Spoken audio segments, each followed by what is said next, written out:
It's so important that people tune in, come along for the road, come along for the journey. It'll be fun. The top business stories live from the Sky newsroom. Markets continue to tumble as so-called Liberation Day looms large over the world's economy. Elon Musk under pressure as he admits his government job is costing him a lot. We'll get the view from his father on how long the billionaire can balance business and government. Plus, hospitality firm Seat Unique signs a big new named investor. And it might be Harry Kane.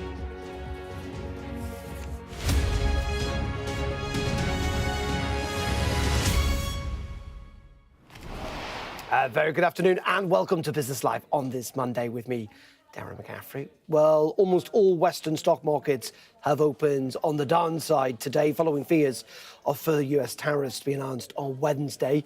Traders and economists are expecting sweeping sanctions on so-called Liberation Day.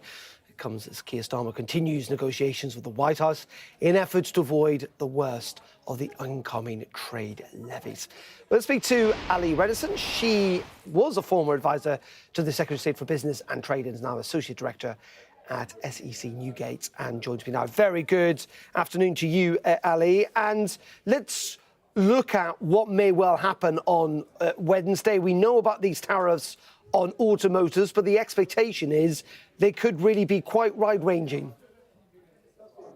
Yes, good afternoon. I think the big question, it's going right down to the wire about what kind of scope and design the president wants these to take. We know that his original preference was to have these be sweeping, universal, hitting all countries, all goods coming from countries into the US. Then there was some discussion about, well, let's do it country by country. And I think that's still going right down to the line about what his preference is. I think one of the big questions is whether they are going to be announced on Wednesday, but whether they're going to be implemented right away. Because if they're not implemented right away, perhaps that gives some wiggle room for negotiation. And talking about negotiations, let's look at the UK. We know that the Prime Minister spoke to President Trump yesterday, but it doesn't seem to have moved the dial. No, it was interesting that overnight he was asked President Trump about, were there some key countries in mind? And his response was effectively, in fact, quite literally, no, we're going to start with all countries. So that sort of suggests that he's looking at a sort of a universal tariff on all countries. But I think potentially his art of the deal instincts may kick in yet. So the UK, which has talked about from the government's perspective about carrying on negotiating past the deadline if need be, doesn't see this as the absolute end point.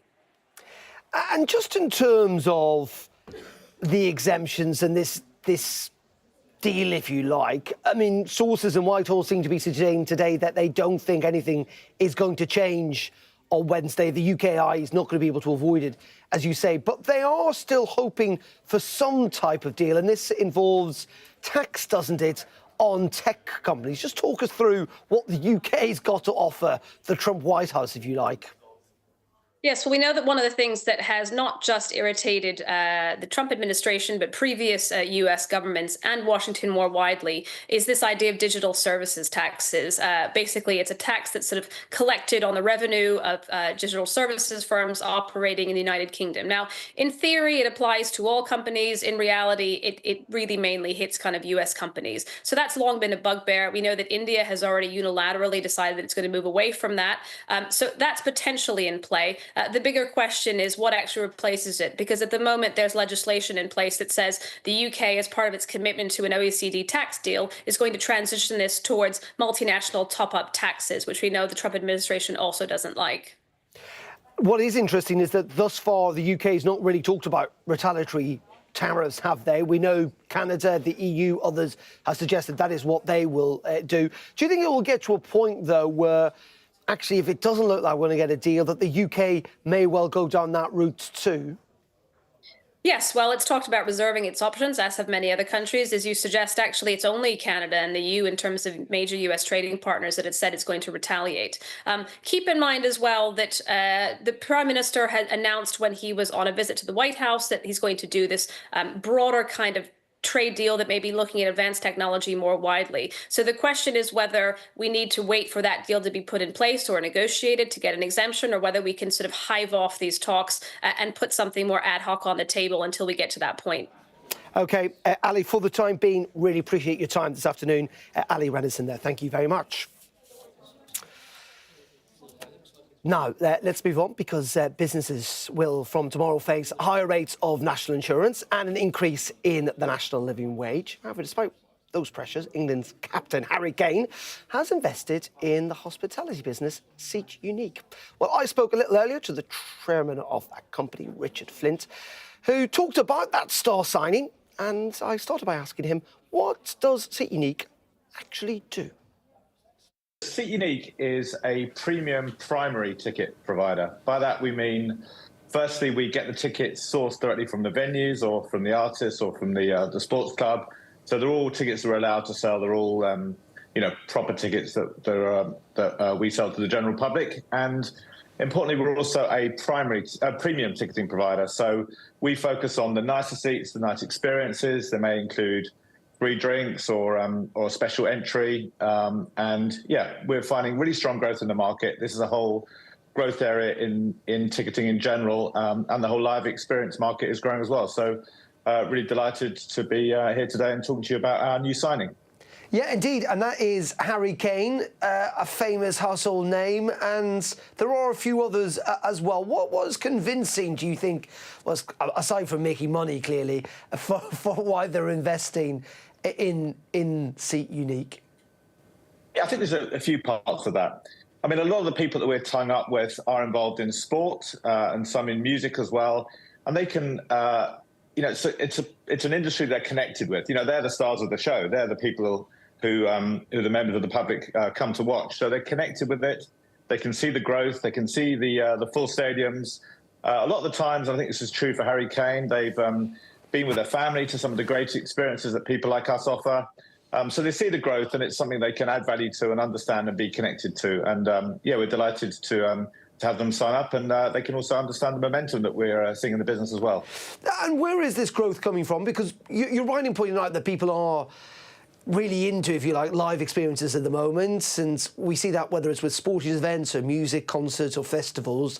There's little doubt about that. But then you look back at, let's say, what example happened with Oasis last year, and the main complaint was cost. But what you're saying is there are people out there, a reasonable number of people, who've got money and are prepared to pay. Yeah, I think that's true. I think there are a lot of trends driving this. I think I think we've passed peak stuff, and now people want experiences rather than material things. I think people also are prepared to pay for the nicer experiences, becoming a different levels of experience that lots of stadiums and venues offer. I think social media has added to the trend. People want to be at these places, be at these exciting events, and show off to their friends that they're there. And other things like, say, music. So artists make a lot more money out of touring than they do out of selling music on places like Spotify. So that's driving artists to tour and tour more, and driving perhaps some of the revivals of other artists that are coming through as well. So all those things are giving us a lot of momentum in this space. Richard, let's talk about the wider economy, if we can, a little bit in relation to all of this. Things aren't great in the UK at the moment. We effectively saw a drop in GDP in January. You're an investor, not just in this, but in other businesses too. What do you feel about where the UK is right now, and what's your kind of message to investors who are looking at the UK and thinking, is it a good place to be? Yeah, I'm an optimistic person, an optimistic investor, and proud of our many things that our country gives us. And whilst it's not perfect and difficult times, we do have a perhaps more stable government and stable economy than other parts of the world. And in the past, whereas we might have suffered a sort of a negative perception in relative sense to some of our the economies we're competing with, I think now, at least relatively, we might have a more positive economic situation. So I think we've got that solid foundation. The government is firmly behind a growth agenda, which businesses that I support and invest in are all behind. And I think where you can find a team or a piece of technology or a sector that has growth and momentum, it's a great opportunity to get involved and invest. But the politics aside, the frank reality is this week, taxes are going up. for employers. The minimum wage is going up. I mean, it's getting costlier, particularly for smaller and medium-sized businesses, and particularly for the hospitality industry too, because they need to employ people. I mean, do you think is taxes too high? Is it a drag? I think that, yes, some of the things you mentioned that have hit the hospitality industry. I think we need to see no more increases going forward. We need to see stability, and the Chancellor has committed to that certainly on the tax side of things. We wouldn't want more increases either in our business or in other businesses, but as it stands, we can succeed and grow and continue, build Seat Unique into an even better business than it is at the moment, and similarly with the other businesses I'm involved in. So overall, I'm optimistic and behind the growth agenda. There you go. That was Richard Flint from Seat Unique speaking to me a little earlier. Let's return to the US now, because one personality that continues to dominate, frankly, world affairs in the US and make headlines here in the UK too, is Elon Musk, who's admitted his crusade to cut government spending is taking a toll. Recently, Business Live spoke to one of Tesla's earliest investors who said that Mr. Musk will soon have to choose whether to continue his government work or remain as chief executive of the car maker. Well, one man who knows Mr. Musk better than most of is his father, Errol Musk, who joins us now live from Cape Town. Errol, very good afternoon to you. Do you think, having listened to some of his interviews recently, I'm sure you've spoken to him too, that he has taken on a bit too much? No, absolutely not. Not at all. No, it's well within his capabilities. No, he's doing the right thing. He's cleaning up the government, But this is cleaning up the mess, cleaning up the rot, cleaning up the feeling. People who get a salary of $100,000 a year worth $250,000. Give me a break. The people are being stolen from. Every American owes $250,000. $250,000, I beg your pardon. This is wrong. So no, he's cleaning it up, and he's got plenty of ability to do that. Don't worry about it. But and what's blasphemy now is usually where it works becomes law afterwards. Yeah, I'm not worried about it. I'm just suggesting he seems to be a little worried about it, in the sense that he has talked about the fact that it's costing him a lot. I think it's fair to say he's quite tired. He is doing a lot, He's still running Tesla and X and SpaceX. No, it's not costing him. No, it's not costing him at all. X has now been valued together with AI, joined together $100 billion. No, it couldn't be better. You have it all wrong. The media is giving you the wrong impression. They're trying to fool you. Okay, fair enough. Well, one thing that I think can't be fooled is that Tesla have taken a bit of a hit, maybe because of his politics. The share price is down this year, and sales are down too, no? No, the share prices have gone down all around from everything, crypto, everything. So Tesla, by the end of the year, should be $600, and there's no concern there whatsoever, not at all. The value is there. So it's just the pressures and playing of the market and the circumstances that make these things go up and down. There's absolutely nothing to worry about, and we have a massive amount of free publicity for Tesla. So, to take notice of the bums that are trying to hurt Tesla by damaging cars, well, that's just plain silly. Nobody does that, You use your brain, and your brain tells you that these are the problem. These people are the problem, not the car. Do you speak to him a lot? Does he have time for other things? I keep coming back to this. I know he's very capable. No one's going to deny that. Yeah.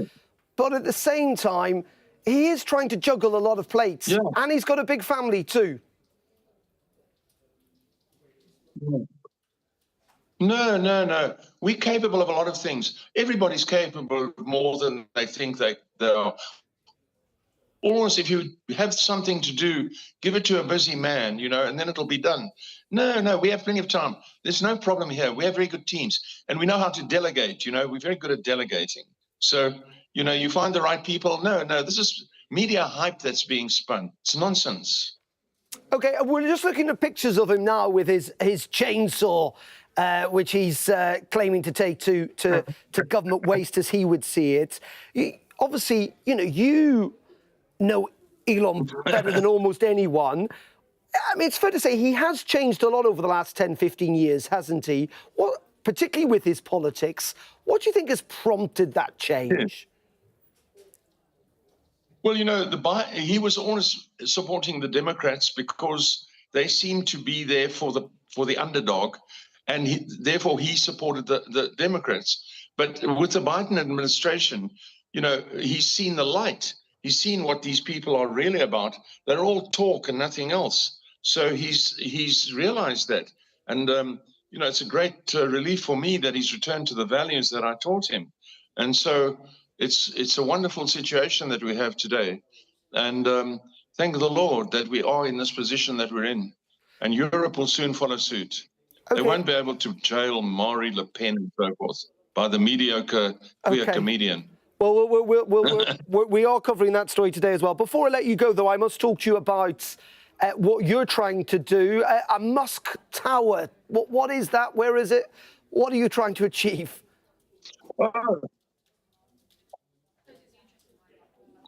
Yes, we're trying to find a way of funding a science institute to study, gravity, the popular vision of the future, where vehicles can go up in the air and up to the space station and so forth, that we see in the movies and all that kind of thing. That's not going to happen unless we can overcome gravity, overcome space-time travel, and so forth. So my dream is to start an institute, and it's gone very quickly, very fast, where these things are studied in depth, intensely by the nerds of the world, the geeks and nerds of the world.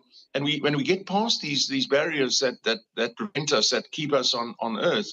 And so the idea of the tower is to have an office block that pays, that enables the institute to get an income to survive, that kind of thing. Okay, Errol. It's not my idea. It came to fruition through people in London. Okay. Really appreciate your time this afternoon. Thank you very much indeed for joining us here on Sky News. And sorry about there's a delay in the line while we're interviewing going to Cape Town there. OK, you're watching Business Live. Coming up next, we're going to talk about Pizza Pilgrims, the founder of that company, about B Corp status, and also about the blow to the hospitality business that they may well suffer this week as taxes increase. Stay tuned. That's up next on Sky News.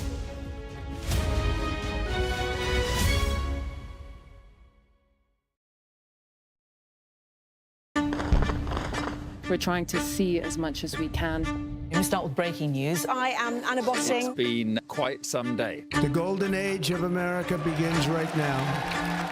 A long-awaited ceasefire is now underway. First question, Sky News. Congratulations, this is a huge moment. Describe this feeling, it's incredible. Now to California. The Democratic mayor of Los Angeles cut the fire department budget. Do you owe citizens an apology? Have you nothing to say today? Jane Secker, Sky News. Would you like to respond to us now? I've never seen anything like this. Beth Rigby, Sky News.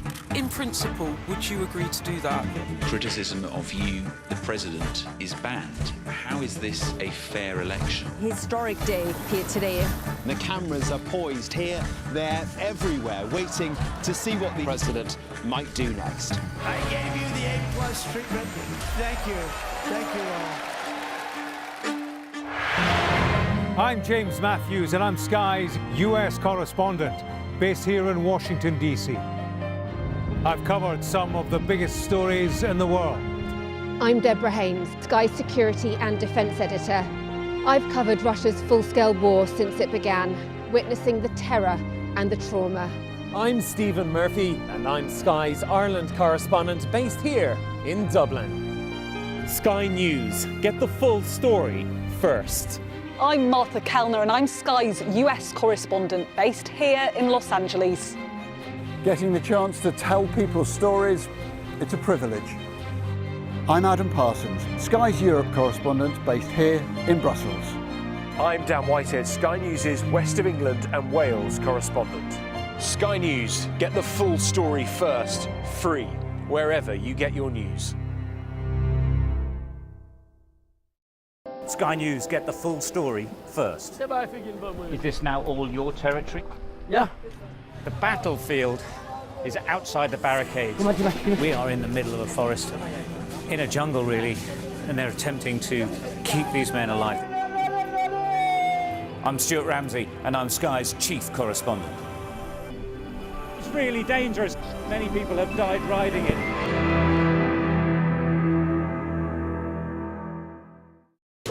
We are under Israeli military restrictions in terms of some of the things that we can film, but it's important to be in there. What a slow drive for the president as he approaches his golf club. 4 more years! Free wherever you get your news. I'm Mark Stone and I'm Sky's correspondent based here in Washington, D.C.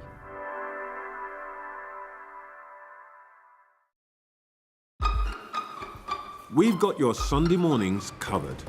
From the front page and the sounds of the streets to the voices of the people who make the major calls and big picture politics beyond Westminster.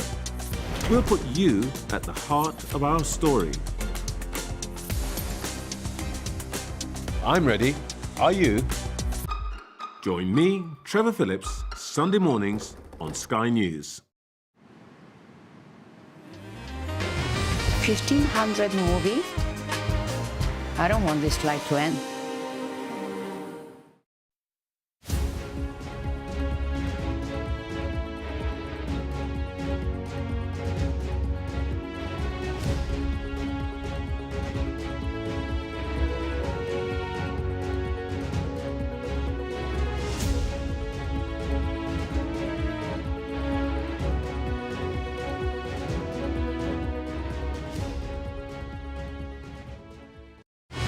Fly Emirates, fly better.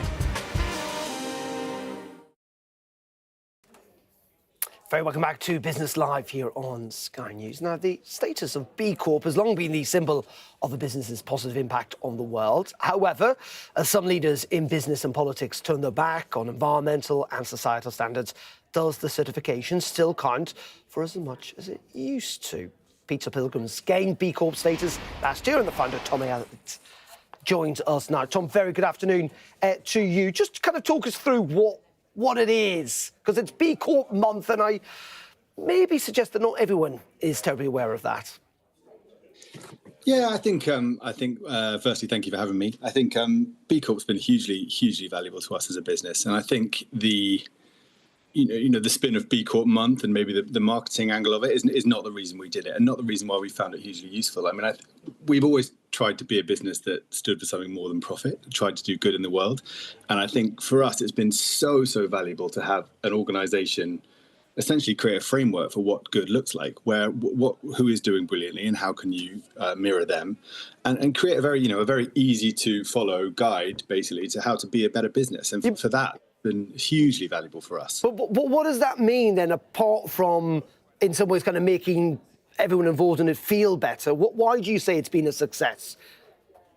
I mean, for a number of reasons. I mean, primarily it's been a success in that it's just been an absolute beacon for getting all of our teams and all the departments to focus on trying to get a qualification that requires a huge amount of effort. I mean, I think it took us 2 years to move the dial in terms of where we started out on the point scale and getting to the magic 80 number. That took us a long time, and there was some stuff that was easier to achieve, and other stuff that do you feel though that things are now changing? I mean, the political wind seems to be. Do you think businesses are looking at this again? Some might be. We're certainly not. We're actually doubling down. We're looking to get to the next stage. I mean, it's recertified every 3 years. We were certified last year, so we're looking to get to the next tier. We set 90 points to get there. I think we try and operate our business, focus on what we do, and we found it an incredibly useful way to get everyone in the company aligned with the goals of being a better company. It's one of our 4 pillars now within our mission, and it comes through when we talk to our team. So.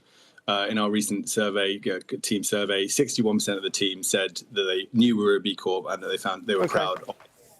And 95% of them said that they believed in the mission of the company and wanted to get behind that. And that, the mission of the company is aligned with B Corp.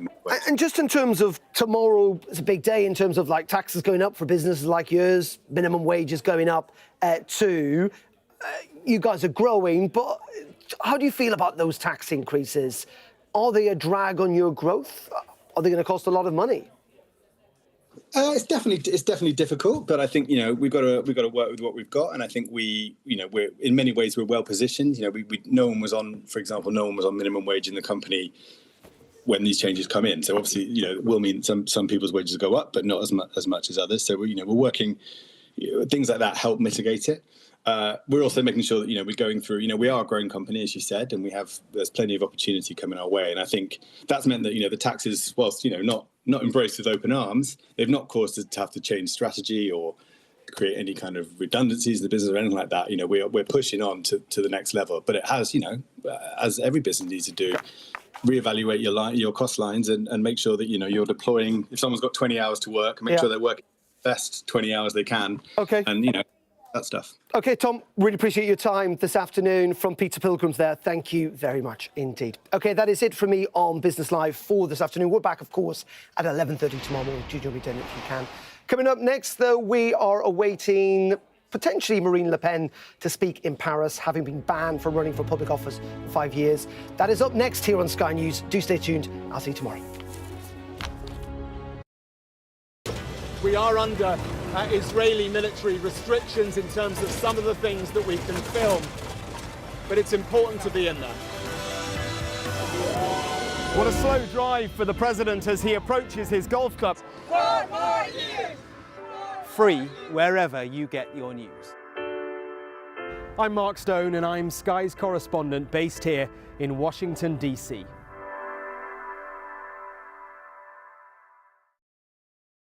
We're rolling. Welcome to the world. Our new podcast, starting now. It's very exciting. Every week we'll be reporting from the world's trouble spots. We get to hold those in positions of power accountable, and we get to ask the questions that the audience, the listeners, want to know about. And that's why it is so important that people tune in, come along for the road, come along for the journey. It'll be fun.